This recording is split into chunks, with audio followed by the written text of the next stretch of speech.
Chapter 1. Charlemont, Kentucky.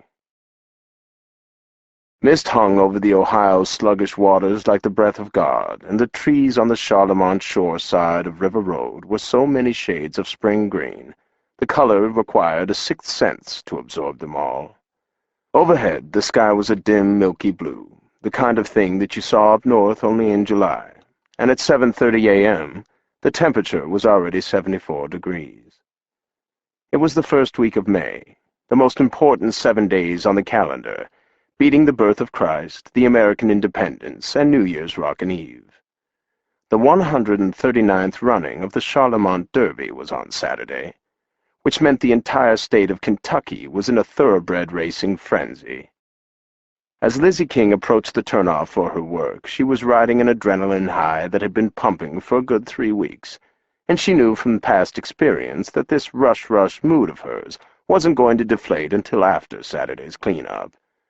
At least she was, as always, going against the traffic, heading into downtown and making good time. Her commute was 40 minutes each way, but not in the NYC, Boston, or LA densely packed parking lot version of rush hour, which in her current frame of mind would have caused her head to mushroom cloud. No, her trip into her job was 28 minutes of Indiana farm country, followed by 6 minutes of bridge and Spaghetti Junction delays, capped off with this 6 to 10 minute against-the-tide shot parallel to the river. Sometimes she was convinced the only cars going in her direction were the rest of the staff that worked at Easterly with her. Ah, yes, Easterly.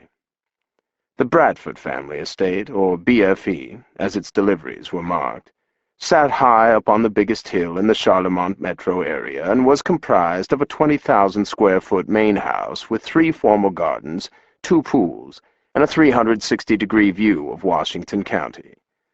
There was also 12 retainers' cottages on the property, as well as 10 outbuildings, a fully functioning farm of over 100 acres, a 20